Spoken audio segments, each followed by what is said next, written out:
After last Tuesday's storms. Brian McCrae joins us live outside the town hall with the latest. Brian?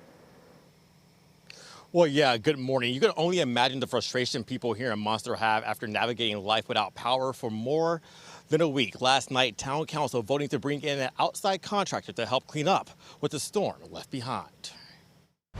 Something has to be done with these trees. If it's NIPSCO's job to trim them, then they need to come out here and get some of these done. And these poles, they're older than I am.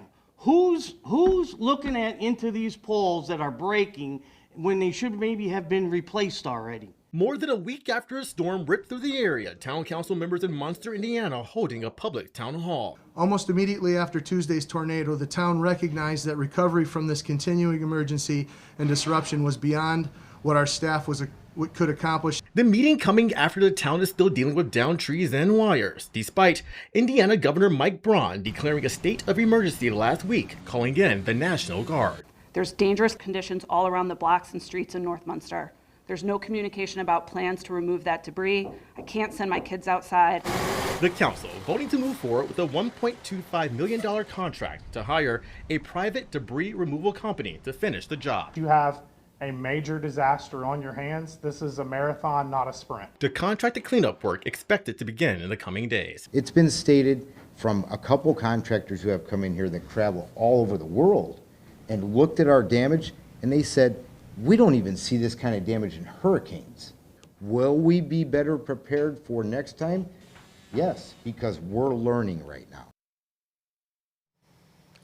Now, NIPSCO says full power restoration can be expected this coming Tuesday. For now, we're live in Munster. Brian McCrae, WGN News. Brian, thank you. 48,000 NIPSCO customers are still without power in Northwest Indiana, including 22,000 in Gary. For the past week, a father has been driving from Chicago to Gary to bring his daughter gas for her generator.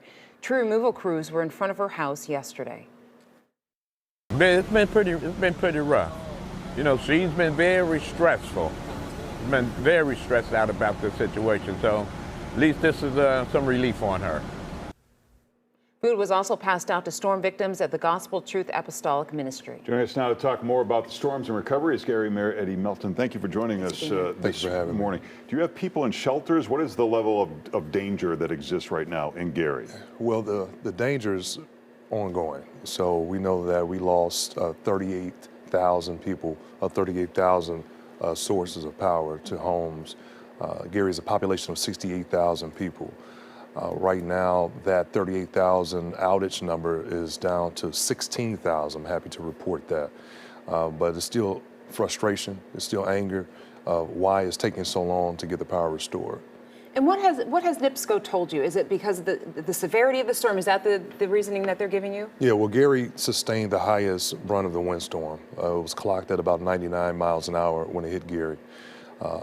The devastation when you ride through the neighborhoods throughout Gary, throughout the entire Northwest Indiana, you'll see trees uprooted on homes, on cars, down power lines.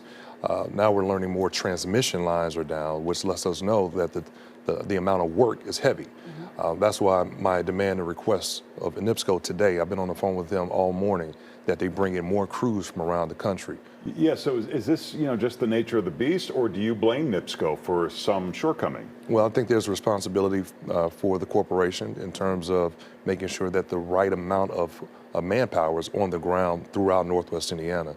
I know this is not just a Gary situation, but Gary has the largest population that's impacted right now, and it's been 11 days. Just imagine someone with medical conditions, individuals that haven't been able to talk to family members around the country, reaching out, wondering how they're doing. So this is frightening for a lot of folks. So we're putting forth a series of requests and demands that are immediate in terms of more vegetation crews, in terms of more alignment coming in immediately. That's the request that we're putting in today, ensuring that the governor's office continues to work with us, and we appreciate the support from the state thus far in terms of sending the National Guard in to help with vegetation as well. We heard from some of the people in Munster saying, hey, these poles were outdated. Some of the system maybe perhaps was outdated.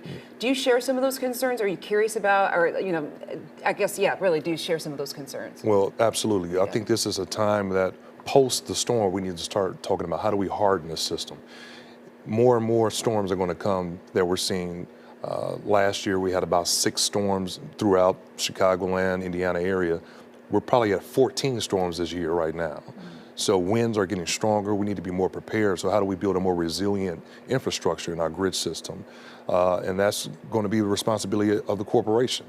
So right now we're just making sure that that's going to be a priority post this storm. Has there been any discussion about financial compensation for people who have, you know, lots of financial issues because of these, the ongoing nature of these outages? No, absolutely. Right now, the governor has allotted about $5,000 per Hoosier. They have to go through 211, that's the system, making sure that individuals go to 211, letting them know what's been lost, what's been damaged, reminding folks to keep track of all of these things so we can try to get that into the system and get reimbursed so we can get the support and get back to normal. So folks are still without the power. I'm still without power in my home, and we just want to make sure folks understand what's the process and how we can help them. Absolutely. Mayor Melton, thank you so much for joining us this morning. Thank you. Thank you, sir.